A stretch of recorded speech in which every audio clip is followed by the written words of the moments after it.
अस्सलाम वालेकुम, कैसे हैं आप लोग? खैरियत से हैं? पाकिस्तान का दूसरा T20 मैच देखने के बाद तमाम लोगों को समझ आ गई होगी कि हमारी टीम, हमारी मैनेजमेंट, हमारे खिलाड़ी कहाँ खड़े हैं। और बात करने से कबल ज़रूरी है कि जो पहला मैच था, भले वो बारिश की वजह से बग़ैर किसी नतीजे के ख़त्म हुआ, लेकिन उसके ऊपर बात करना बेहद ज़रूरी है। उसकी रीज़न के बाबर आज़म ने भले एज़ ए कैप्टन अच्छा रिकॉर्ड बनाया कि किसी कप्तान ने सबसे ज़्यादा रन्स किए किसी इनिंग्स के अंदर। बारिश ने साथ दिया, पाकिस्तान की इज़्ज़त बची, लेकिन दूसरे मैच में तमाम लोग एक्सपोज़ हो गए और बुरी तरह से एक्सपोज़ हुए। मैं ये नहीं कहूँगा कि ऑस्ट्रेलिया की टीम जो थी वो बहुत कोई बला की टीम है, और स्मिथ जैसे आज का दिन उनके नाम रहा, उन्होंने बला की बैटिंग की। वैसे भी वो मेरे फेवरेट खिलाड़ी थे, लेकिन हैरान कुन बात कि पहले मैच में भी अगर आप देखें इरफान की परफॉर्मेंस को, तो ऐसे लगता है कि जब वो रन अप के लिए जाते हैं, उनका चल के आना, बॉल फेंकना, फिर वहाँ से वापस जाना, जैसे कोई मरीज़ जो है वो बॉलिंग कर रहा हो। इतने लंबे कद का इंसान, लेकिन 38 साल उम्र हो तो वहाँ पे वो इरफान भी क्या करे, उसके बस की बात नहीं है। काश मोहम्मद रिजवान की जगह, इस विकेट कीपर की जगह अगर सरफराज टीम में होते तो नताइज जो थे वो काफ़ी बेहतर होते। सरफराज भी एक फ़िगर है, एक नाम है, उसका एक एक्सपीरियंस है, मगर कैप्टनसी से निकाला और टीम से ही निकाल दिया। तो मैनेजमेंट को काफ़ी सारी चीज़ों को रिव्यू करना है। आज के मैच के हवाले से देखा जाए, पाकिस्तान ने जो स्कोर किया और जैसे स्कोर किया आखिरी ओवर्स में, तो भले 50 रन्स भी किए, इफ्तिखार ने बहुत अच्छे खेले।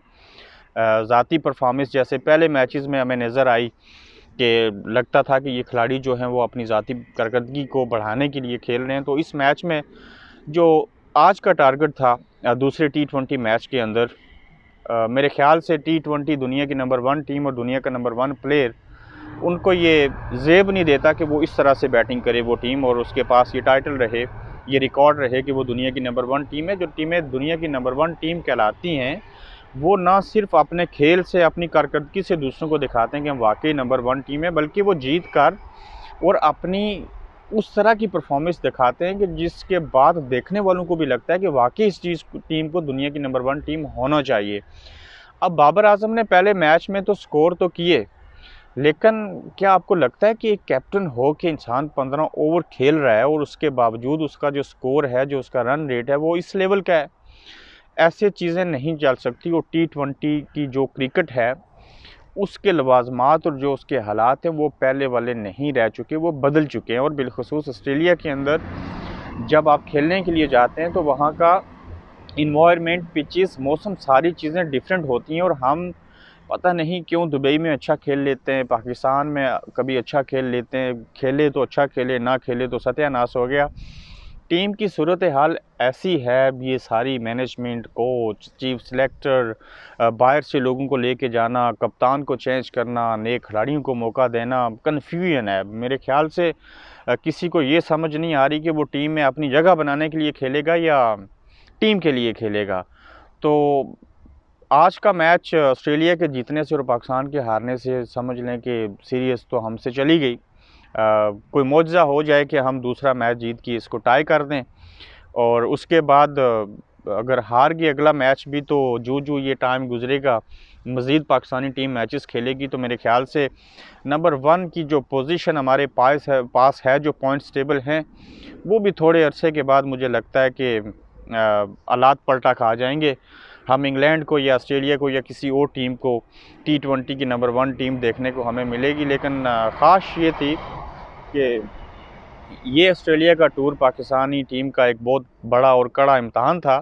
इसमें ये पूरा उतर जाते तो हमारी परफॉर्मेंस, टीम की, खिलाड़ियों की, सब चीज़ों की इज़्ज़त भी बनती और हम अपनी पोजीशन को भी बरकरार रखते। लेकिन आज का मैच देख के और जिस तरह से देखेंगे मोहम्मद आमिर और वहाब रियाज जैसे बॉलर्स को, जो हमारे कैप्टन हैं, वो किस मौके पे आके उनसे बॉलिंग करवा रहे हैं, और कितने रन्स दिए इरफान ने, बाकी चीज़ों ने, और स्मिथ ने कुछ उसको मुश्किल पेश नहीं आई, और कितने रन आउट जो थे वो भी मिस किए हमारे फील्डर्स ने।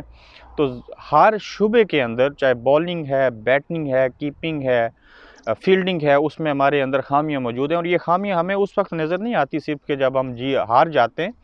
ये जीतने के बावजूद भी चीज़ें ऐसी होती हैं, अलग बात है कि लोग भूल जाते हैं खूबियों को, फिर खामियां नज़र नहीं आती, खामियों को भूल जाते हैं, खूबियाँ नज़र आती हैं। लेकिन टीम के ऊपर क्वेश्चन मार्क अब तक भी खड़े हैं, और एक सवाल ज़रूर उठता है कि मोहम्मद आमिर शोएब मलिक, मोहम्मद हफीज़ और सरफराज, क्या इन तीनों में से 2 खिलाड़ियों को टीम में होना चाहिए था?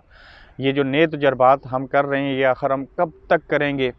और देखते हैं कि साउथ अफ्रीका की टीम पाकिस्तान आती है कि नहीं, और उसके बाद पाकिस्तान ने जो T20 के बाकी मैचेस खेलने हैं, फिर वो टेस्ट चैम्पियनशिप के जो 2 मैच ऑस्ट्रेलिया में होंगे, वहाँ पे क्या होगा वो तो आप तसव्वुर भी नहीं कर सकते। बड़ा स्टेमिना चाहिए, बड़ी चीज़ें चाहिए, लेकिन अल्लाह करे हमारी टीम ऑस्ट्रेलिया पहुँच चुका है, स्क्वाड टेस्ट वाला भी, तो उसमें शायद कोई हमें मुआज़ाती तौर पे कुछ कामयाबी हासिल हो जाए। लेकिन ओवरऑल क्रिकेट टीम जो पाकिस्तान की थी, उसके हवाले से जितने लोग हैं, जितनी बातें, जितने फैंस हैं, वो मायूसी का शिकार हैं, और लगता नहीं है कि ये टीम जो है वो अपनी पोजीशन को बरकरार रखेगी। काफ़ी दिनों से मसरूफियत के बायस मैंने सोचा कि कुछ वीडियो नहीं की थी, तो आज ही इसके ऊपर आपसे मुखातिब हो के अपनी भड़ास निकाली जाए। और क्या कर ही सकते हैं हम तो यही चीज़ पॉइंट आउट कर सकते हैं कि किसको कहाँ और कैसे खेलना चाहिए था, और क्या खूबियाँ थी और क्या खामियाँ थी। अपना ख्याल रखें, इजाज़त दीजिए, अल्लाह हाफ़िज़।